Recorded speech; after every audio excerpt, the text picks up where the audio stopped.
My intellectual stimulation came from my father. Did he have dreams for you, for your future and what you would do with your life? Yes, he left it to me to choose what I wanted to do, and he was not very happy when I left university after 2 years in order to become a journalist. But still, he accepted it. Where did you attend university? Vienna. In Vienna. Yes. I studied philosophy and history of art and history in general. What made you want to become a journalist? It did not make me desire. You see, when I was 19 years old, nearly 20, I left Vienna and went to Berlin on my own. I left the university. And since I had to fend for myself, I started looking for a job and got a job in a news agency. This was a semi-American agency, United Telegraph. And so my journalism started. And later on, I was invited by an uncle of mine who was a psychiatrist and living in Jerusalem in charge of a mental hospital. He was unmarried and alone, and we had always a very close relation. He was the youngest brother of my mother, and he invited me to Jerusalem to stay with him for some time because he felt lonely. He opposed the idea of Zionism, and he was more or less isolated within his community. Well, I went to Jerusalem and stayed with him for some months, and there began my attraction to the Muslim world and through them to Islam. What was your political and philosophical view at the time you came to Jerusalem? My political views were nil. My philosophical views were those of a young, inexperienced man, and I wouldn't like to boast about them today. But I felt from the very first moment that the aim of Jewish colonization of Palestine and doing thereby wrong to the Arabs was immoral. And I became averse to the idea of Zionism from the very first moment of my contact with it. And then I decided to take up my journalistic career, which had just started in Berlin before I left it. I wrote an article, made 10 copies of it, and sent it to 10 newspapers in Europe. 9 of them didn't answer, and the 10th, this was the Frankfurter Zeitung, probably the most important newspaper at that time on the continent of Europe, accepted it and offered me the job of their special correspondent in the Middle East, which I accepted and began to write for them. Then I returned after, I went on a further journey for the newspaper to Syria, to Iraq. What were you writing about? I was writing mostly about people, about my feeling of people, the way they looked upon life and how they lived. That interested me more than political constellations of the moment. And apparently these articles were well received, and very soon I had a name in the German press. When I returned to Germany after an absence of 2 years, I wrote a book on those past journeys in German, which was called Unromantisches Morgenland. It means the non-romantic East, where I discussed, among other things, the idea of Zionism and question of Egyptian independence and so forth. Then, after a few months, I was sent out on another very long journey, which took me years. Went again to Egypt, Syria, Iraq, Iran, Afghanistan, and returned via Central Asia and Russia to Europe. You were coming back from Afghanistan. Yes, but during that journey, there developed in me great attraction to Islam, which came first through my liking the Arabs in Palestine and Syria. I found them open and pleasant to deal with.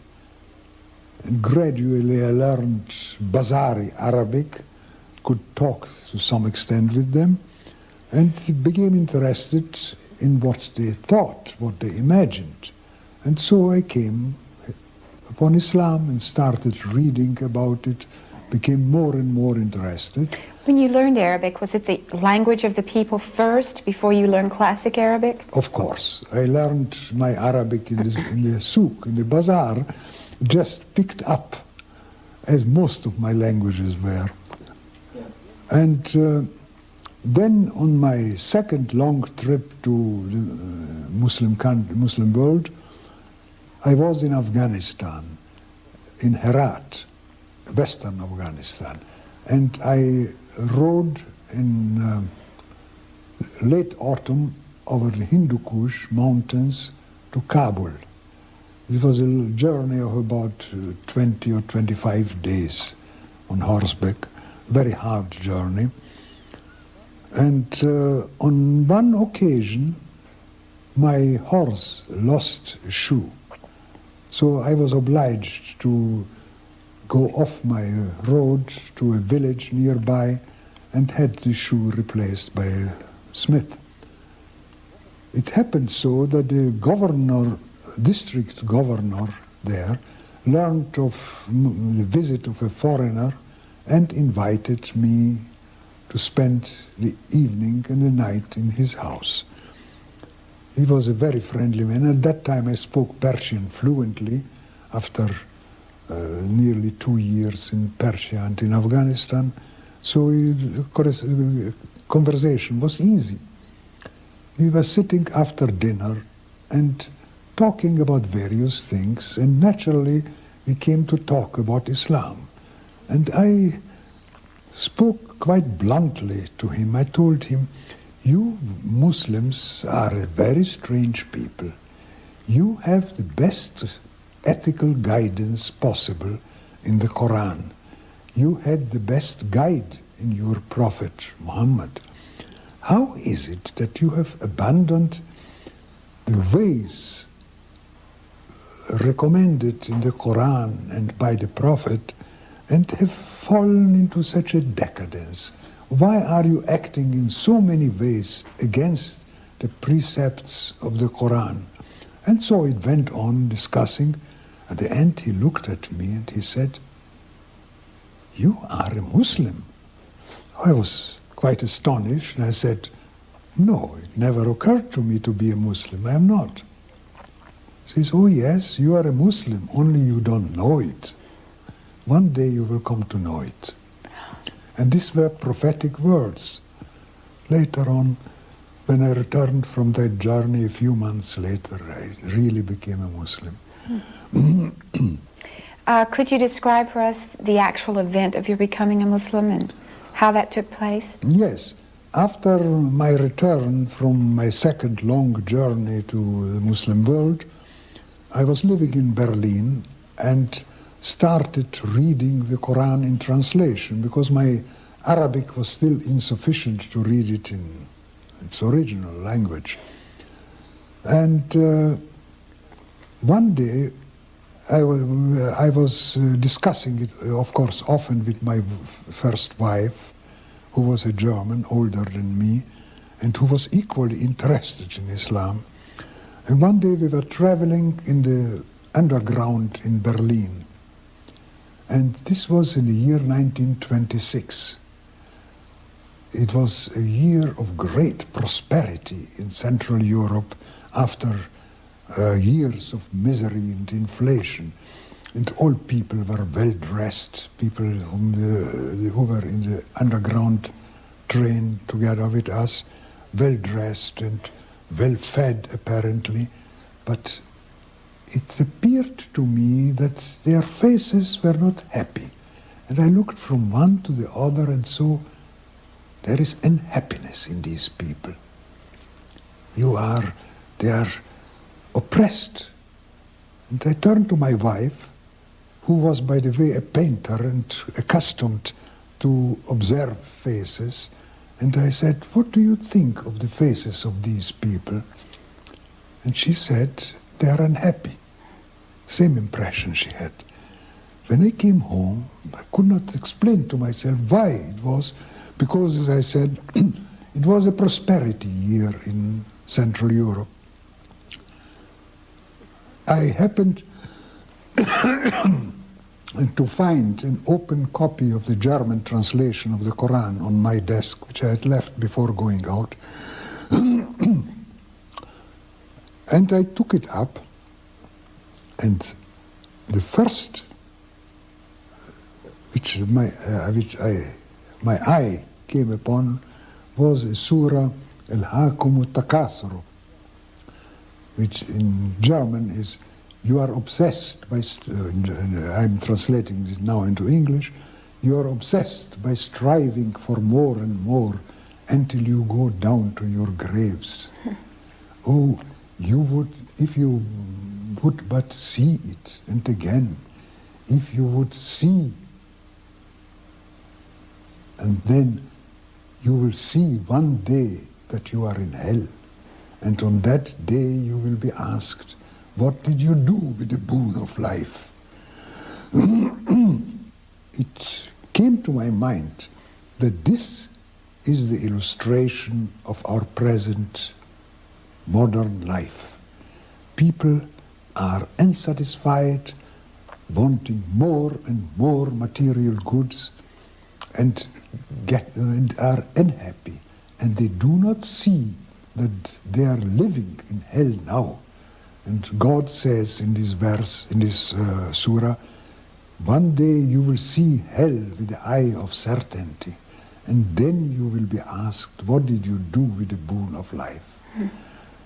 And I was so struck by it, by this coincidence of finding this surah as an explanation of what I had seen previously in the underground train. I told myself, how is it possible that a man living 1400 years ago had composed a book describing the situation of today, showing us what people feel now?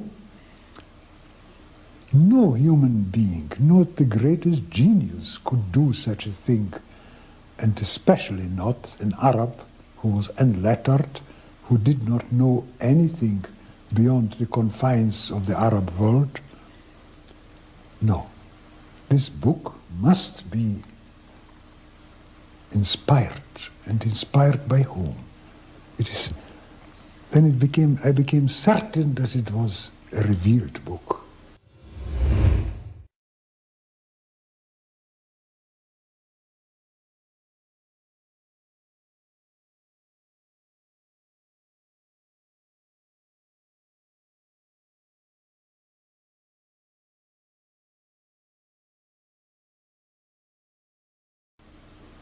Next day, I went to the head of the Muslim community in Berlin, whom I had known superficially from before. It was an Indian Muslim gentleman by name of Abdul Jabbar Khairi, and I told him, I want to become a Muslim. What shall I do? He said, it's very simple, give me your hand. And I gave him my hand, and he said, repeat after me, La ilaha illallah Muhammad Rasulullah, which I did. He says, you are a Muslim now. I said, good, accepted. And then he said, wait, your name is Leopold, Leo, lion, lion. In Arabic it is Asad. let your name be Muhammad Asad. It never occurred to me before to change my name, but since he suggested it, I accepted it, and I said, let it be Muhammad Asad. And so I became Muhammad Asad from that day on. That was in September 1926. Thing that you knew intuitively that an Arab could not have intellectually... An Arab, anybody. Plato, if he had lived at that time, could not have composed a book describing the situation 2,000 years, 1,400 years later. No, not the greatest genius, Arab or non-Arab, could do it himself, by himself. And later I found in the Quran many such indications of wisdom which could not come from a human mind, you know.